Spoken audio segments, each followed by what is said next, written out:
Sejam todos muito bem-vindos. Obrigado, Pai, por estarmos todos aqui reunidos mais uma vez em Teu nome. Obrigado por não nos abandonares nunca.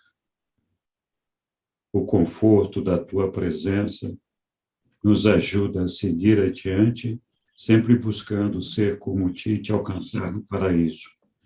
Que nós sejamos dignos da Tua confiança, da Tua misericórdia e do Teu amor. Que nós possamos sempre cumprir a Tua vontade. Que a nossa vontade seja a Tua vontade. Obrigado, Papai, por mais esta oportunidade. Vamos lá. Então, a gente tinha parado no tópico 6, né, que fala sobre o quarto dia do templo. Então, José e Maria haviam retornado para Nazaré e quando chegaram no meio do caminho, eles perceberam que Jesus não estava com eles. A Maria achava que Jesus, como já tinha sido consagrado, então ele teria saído junto com os homens, e José achou que Jesus tinha ido com Maria, porque na ida até Jerusalém, Jesus tinha conduzido o burrinho lá de Maria e foi junto com as mulheres. Então, um pensou que ele tivesse com o outro. Quando eles chegaram à noite, eles perceberam que Jesus não estava. E eles ficaram desesperados, saíram atrás de Jesus. Estranhamente, Jesus encontrava-se esquecido dos seus pais terrenos. Mesmo no de jejum, quando a mãe de Lázaro observou que os seus pais deviam estar na casa naquele momento, Jesus não pareceu compreender que eles deveriam estar, de algum modo, preocupados por ele haver ficado para trás. Novamente, Jesus caminhou até o templo, mas não parou para meditar no topo do Monte das Oliveiras.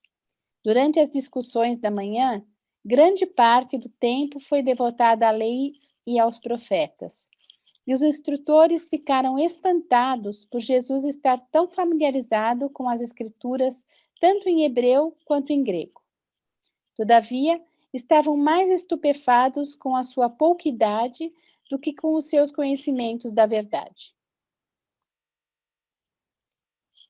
Nas palestras da tarde, mal haviam começado a responder à sua pergunta relacionada ao propósito da prece, quando o líder convidou o jovem a adiantar-se e, assentando-se ao seu lado, instou-o a falar sobre a sua própria visão a respeito da prece e da adoração. Na noite anterior, os pais de Jesus haviam ouvido falar sobre um estranho adolescente que tão primorosamente argumentava com os comentadores da lei, mas não lhes ocorrera que fosse o seu filho. Haviam decidido ir até a casa de Zacarias, pois pensavam que Jesus poderia ter ido até lá para ver Isabel e João. Pensando que Zacarias pudesse talvez estar no templo, pararam lá a caminho da cidade de Judá. E passando pelas praças do templo, imaginai a surpresa deles e o seu assombro quando reconheceram a voz do jovem desaparecido e o viram assentado entre os instrutores do templo. José ficou incapaz de falar, mas Maria deu vazão à sua emoção, por tanto tempo contida, de medo e de ansiedade, e correndo até o jovem, agora de pé para saudar os seus pais atônitos, ela disse: Meu filho, por que nos tratastes desse modo? Já faz mais de 3 dias que o seu pai e eu procuramos desesperadamente por ti. O que te deu para nos abandonar? Foi um momento tenso. Todos os olhos estavam voltados para Jesus, para ouvir o que ele diria. O seu pai olhou para ele em reprovação, mas sem nada dizer.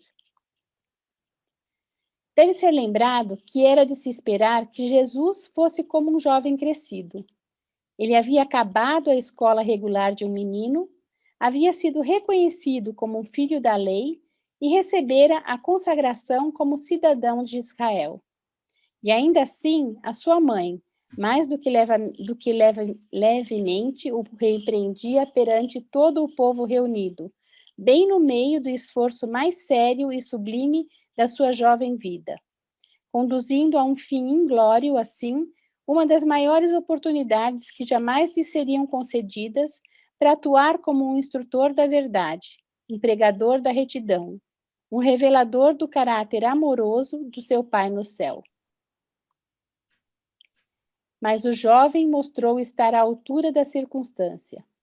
Se levardes em justa consideração todos os fatores que se combinaram para criar essa situação, estarei mais bem preparados para penetrar a sabedoria da resposta do jovem à censura sem intenção da sua mãe.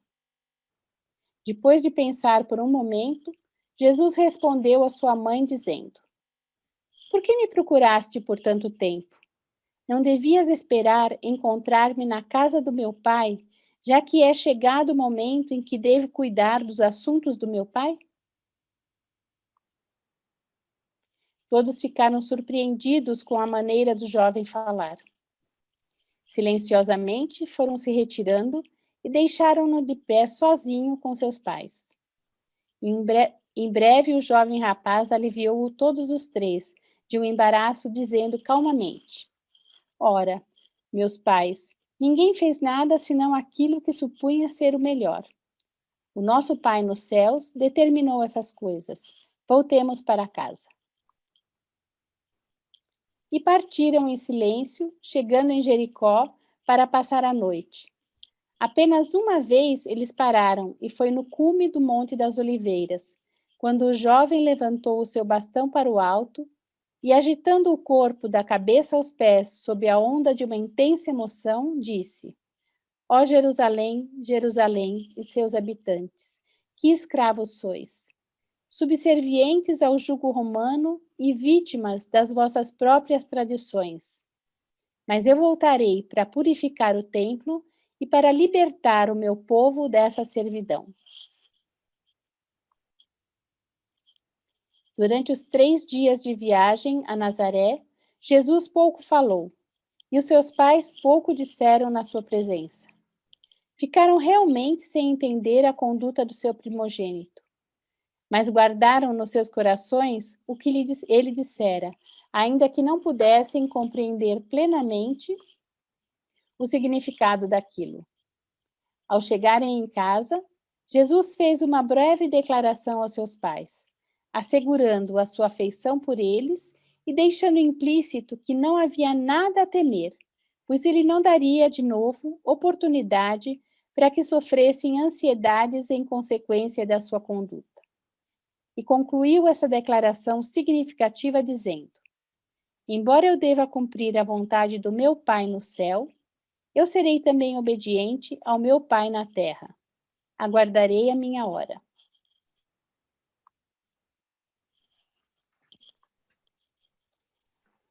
Embora na sua mente, por muitas vezes, Jesus chegasse a se recusar a consentir nos esforços bem intencionados, mas mal orientados dos seus pais, não aceitando que eles ditassem o andamento do seu pensamento, nem que estabelecessem o plano do seu trabalho na terra, ainda assim, e de um modo totalmente consistente com a sua dedicação a fazer a vontade do Pai do Paraíso, ele conformou-se, com toda a graça, aos desejos do seu pai terreno e aos costumes da sua família na carne. E mesmo nas coisas em que não podia consentir, tudo de possível ele faria para conformar-se. Ele era um artista na questão do ajustamento da sua dedicação ao dever para com as suas obrigações de lealdade à família e serviço ao semelhante. José ficara confuso, mas Maria, refletindo essas experiências, ficou confortada finalmente, considerando aquela elocução no Monte das Oliveiras como sendo profética da missão messiânica do filho dela, como libertador de Israel. Ela se pôs a trabalhar com energia renovada para orientar os pensamentos de Jesus nos canais patrióticos e nacionalistas e recorreu aos esforços do seu irmão, o tio favorito de Jesus. E de vários outros modos, a mãe de Jesus dedicou-se à tarefa de preparar o seu primeiro filho para assumir a liderança daqueles que iriam restaurar o trono de Davi retirando para sempre aquele povo da servidão política e do jugo dos gentios. E assim a gente termina esse documento 125. Eu gostaria de falar sobre a obediência, né? Uhum. Ele foi obediente na transformação da água para o vinho, né, no casamento de Canaã, obedecendo a mãe dele. Ainda não era chegada a hora dele, mas em obediência à mãe para que desse um jeito, que o vinho tinha terminado no casamento e que os noivos não poderiam passar vergonha. Então, Jesus atende a mãe dele. E agora também ele, mais uma vez, promete obediência, né? Uhum. Aos pais, principalmente, acho que a mãe também, né? Então, eu achei bonito o lado obediente dele mesmo, às vezes contrariando o momento dele. Isso mesmo. Eu também vou pegar uma carona aí para dizer que também eu aprecio ver essa obediência e, sobretudo, a lealdade de Jesus. Eu estava refletindo sobre a questão dele ser Micael, como tudo que ele já trazia, né, por ser Micael. Mas os elementos que preencheriam a vinda dele aqui na Terra estavam por ser preenchidos pela construção da educação recebida. E como era a missão dele anunciar o Pai, né? A questão dos valores era essencial, ano fecundo, para que isso pudesse ficar abrangentemente compreendido. Então, essa lealdade, sobretudo respeitosa, né? Divergindo, sim, mas respeitosamente leal e obediente, mostra a função dele, né? De mostrar o Pai, assim, no sentido de ser filho do Pai, né? Fico muito encantada. Legal, Iá. Olha, uma coisa que me chama bastante nesse episódio que chama bastante atenção nesse episódio de Jesus, que é isso que vocês estão falando, é o fato dele não tentar mudar a cabeça dos pais dele. O respeito pelas crenças do pai e da mãe, o respeito pela cultura deles, mesmo que fosse uma cultura e uma crença equivocada, porque ele realmente não gostou nada daquela cultura, daquela educação, daquela subjugação que os judeus tinham e da maneira equivocada de pensar sobre o pai, que ele sabia que era uma maneira errada. Então, na mente dele, no coração dele, ele tinha uma outra verdade, verdade essa que ele não tentou de impor aos pais em momento nenhum. Ele muitas vezes atuou com os pais, tentando mudar algumas de suas ideias enquanto criança ainda, mas sempre de uma maneira respeitosa.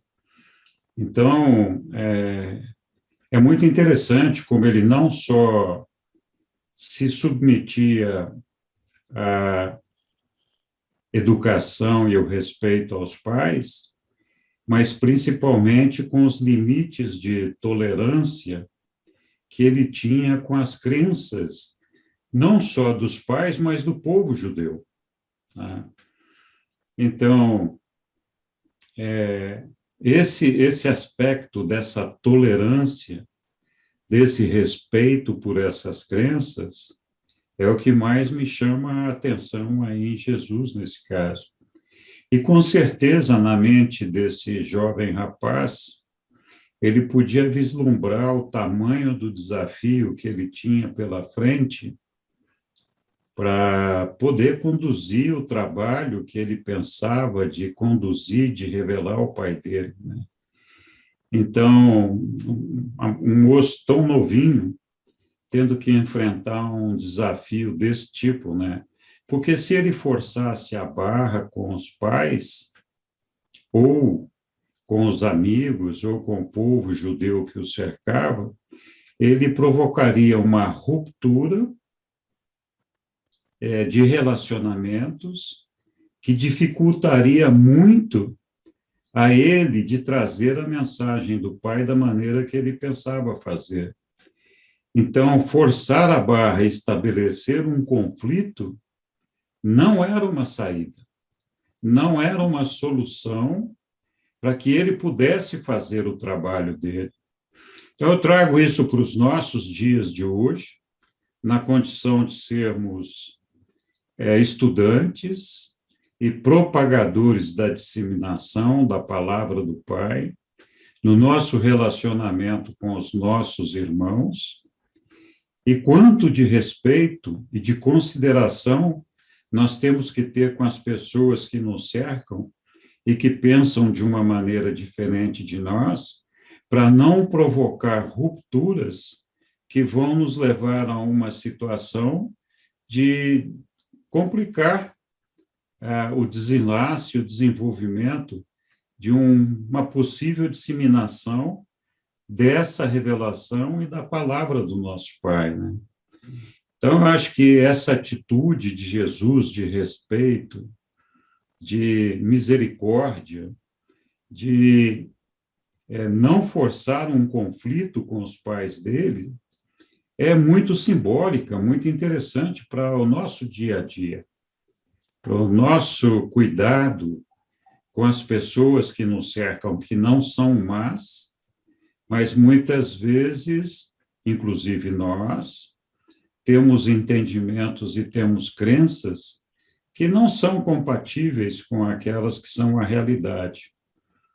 Mas a gente se arvora, né, em dono da verdade, muitas vezes, e tenta forçar a barra para que as pessoas aceitem aquilo que nós achamos que é o certo. Então, eu acho muito simbólica essa passagem de Jesus, muito significativa, nesse sentido de o respeito às crenças, o respeito aos pais, o respeito às pessoas, aos irmãos, o cuidado para não estabelecer um conflito.